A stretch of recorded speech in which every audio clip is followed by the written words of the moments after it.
Hello friends, आपका अपना YouTube channel तब टेक्निक क्लासेस में स्वागत है।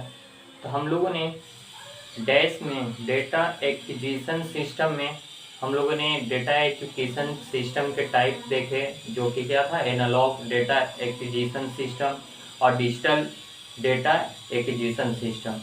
उसके बाद हम लोगों ने मल्टीप्लेक्सर के बारे में जाना था। उसी का एक कंपोनेंट है डेटा एक्विजिशन सिस्टम का मोस्ट इम्पॉर्टेंट कंपोनेंट मल्टीप्लेक्सिंग था। तो उसी मल्टीप्लेक्सिंग के बारे में हम लोगों ने जाना और उसके दो टाइप हो रहे थे, एक टीडीएम हो रहा था, एक एफडीएम हो रहा था। तो हम लोगों ने टीडीएम के बारे में, जिसको हम लोग टाइम डिवीजन मल्टीप्लेक्सिंग के नाम से जानते हैं, उसके बारे में हम लोगों ने कंप्लीट देख लिया था। तो इस वाले वीडियो में हम लोग क्या देखेंगे, तो एफडीएम के बारे में देखेंगे। और एफडीएम का पूरा नाम है फ्रीक्वेंसी डिवीजन मल्टीप्लेक्सिंग। चलिए ये देखते हैं एफडीएम के बारे में। तो एफडीएम क्या है, तो ये भी एक क्या है, एक मल्टीप्लेक्सिंग होगा। इसमें भी हम लोग क्या करेंगे, किसी मतलब इसके इनपुट में क्या होगा, तो मोर देन वन इनपुट होंगे और एक सिंगल चैनल की मदद से हम लोग क्या करेंगे कि इसको हम लोग ट्रांसमिट कर पाएंगे। तो चलिए ये एफडीएम के बारे में देखते हैं। क्या रहा है कि in FDM several information can be simultaneously transmitted using different carrier frequency and employing modulation technique। इसमें क्या होगा, देखिए ये फ्रीक्वेंसी डिवीजन मल्टीप्लेक्सिंग है। तो इसमें हम लोग क्या करेंगे कि कैरियर फ्रीक्वेंसी का यूज करेंगे। हम लोगों ने मॉड्यूलेशन में बहुत अच्छे तरह से पढ़ा था कि किसी भी फ्रीक्वेंसी को सेंड करने के लिए हम लोग क्या कर रहे थे, तो फ्रीक्वेंसी को सेंड करने के लिए हम लोग कैरियर फ्रीक्वेंसी का यूज कर रहे थे और उसके हेल्प से हम लोग किसी भी इंफॉर्मेशन को जितने भी दूर तक हमको ट्रैवल करवाना होता था उसके अनुसार हम लोग ट्रैवल करवाते थे। कैरियर फ्रीक्वेंसी लेकर के उसको हम लोग ट्रैवल करवाते थे। तो यहाँ पे उसी का मतलब कि कैरियर फ्रीक्वेंसी के द्वारा अलग अलग तरह के सिग्नल को सेंड किया जाएगा। कहने का मतलब इसमें देखिए ये सारे क्या है, ये इनपुट वाले हैं। यहाँ पे देखिए ये मॉड्यूलेशन का वर्क होगा, मॉड्यूलेटर लगा हुआ है, ये मॉड्यूलेटर का वर्क होगा। तो देखिए मॉड्यूलेटर को क्या होता है कि दो तरह के फ्रीक्वेंसी दिए जाते हैं, एक मॉड्यूलेटिंग सिग्नल कहने का मतलब इनपुट सिग्नल, और एक दिया जाता है कैरियर फ्रीक्वेंसी। तो देखिए इस मॉड्यूलेटर को ये एक इनपुट, जो 8 नंबर पे कुछ भी इनपुट हो सकता है, तो ये इनपुट दिया जाएगा और इसको इस फ्रीक्वेंसी पे मॉड्यूलेट किया जाएगा और इसको सिंगल चैनल के द्वारा मॉड्यूलेशन प्रोसेस के द्वारा ट्रांसमिट कर दिया जाएगा। उसके बाद डीमॉड्यूलेशन वाले इसको ये रिसीव करेगा और रिसीव करने के बाद यहाँ पे क्या होगा, डीमॉड्यूलेटर का प्रोसेस होगा और उसके बाद जो हमारा आउटपुट होगा, जो इनपुट से सेंड किया गया था, उसको रिसीव कर लिया जाएगा। तो डीमॉड्यूलेशन में हम लोगों ने देखा है रिसीवर में होता है डीमॉड्यूलेशन। तो डीमॉड्यूलेशन में क्या होता है, मिक्सर सर्किट का यूज किया जाता है और मिक्सर सर्किट के साथ साथ यहाँ पे फिल्टर सर्किट का भी यूज किया जाएगा। और बाकी आप लोग मॉड्यूलेशन के बारे में जानते हैं कि कैसे मिक्सर वर्क करता है, कैसे ये वर्क करता है, ये हम लोगों ने टीवी और रेडियो में बहुत अच्छे तरह से पढ़ा है। तो इसी तरह से हम लोग क्या करते हैं, अलग अलग फ्रीक्वेंसी पे देख रहे हैं, एक को 40 किलोहर्ट्ज पे मॉड्यूलेट किए, एक को 35 किलोहर्ट्ज पे मॉड्यूलेट किए, एक को 30 किलोहर्ट्ज पे मॉड्यूलेट किए। ये कोई जरूरी नहीं है कि ये 10 किलोहर्ट्ज, 15 किलोहर्ट्ज, 20 किलोहर्ट्ज, 25 किलोहर्ट्ज ही होना चाहिए। ये जरूरी है कि ये एक दूसरे से क्या होगा, डिफरेंट अलग अलग फ्रीक्वेंसी पे इसको हम लोग मॉड्यूलेट करेंगे। तो ये अलग अलग भी आप लोग ले सकते हैं, सिर्फ ये ध्यान रखना है कि एक दूसरे से ये मैच नहीं करना चाहिए, सेम फ्रीक्वेंसी नहीं होना चाहिए, ठीक है। तो इस तरह से हम लोग जितने भी इनपुट हैं उसके लिए अलग अलग फ्रीक्वेंसी पे इसको हम लोग मॉड्यूलेट कर देते हैं और मॉड्यूलेट करने के बाद इसको हम लोग ट्रांसमिट कर देते हैं।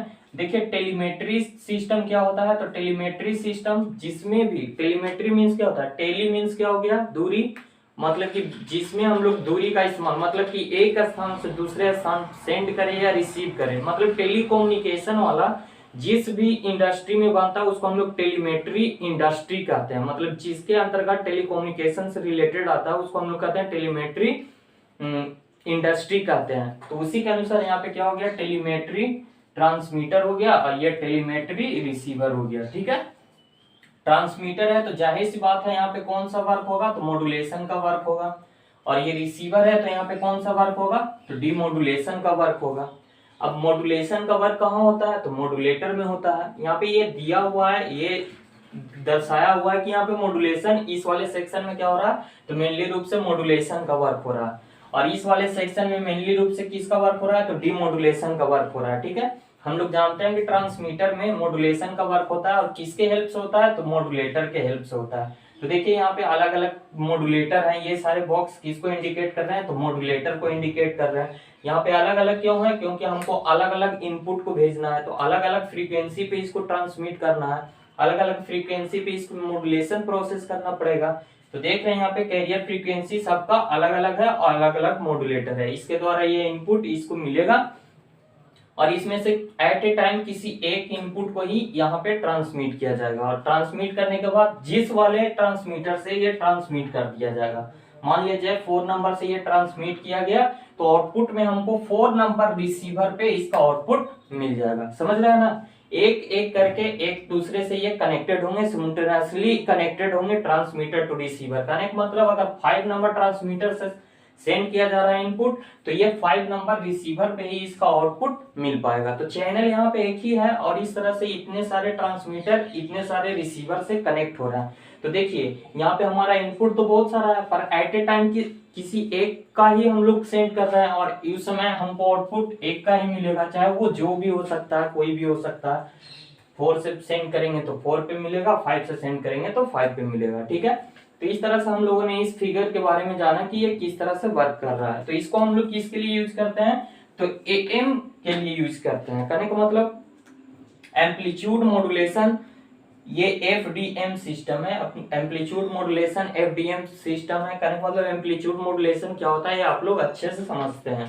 तो इसका हम लोग यूज किसके लिए करेंगे, तो एनालॉग सिग्नल के ट्रांसमिट करने के लिए करेंगे। ध्यान दीजिएगा, इसका हम लोग यूज किसके लिए करेंगे, तो एनालॉग सिग्नल को ट्रांसमिट करने के लिए करेंगे। हम लोग डिजिटल सिग्नल को भेजने के लिए कौन सा यूज कर रहे थे, तो टीडीएम टेक्निक यूज कर रहे थे और ये एफएम टेक्निक, ये जो है आपका क्या है, एनालॉग सिग्नल को ट्रांसमिट करने के लिए इसका यूज करते हैं। ठीक है, तो यहां तक हम लोग का हो गया।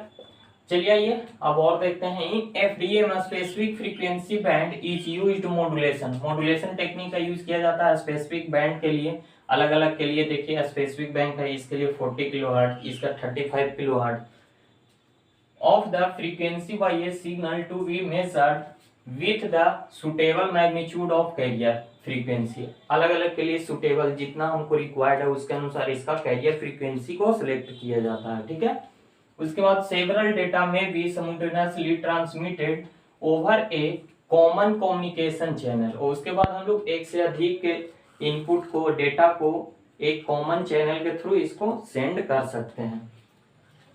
Also they can recovered separately at the receiving end by using demodulator and filter।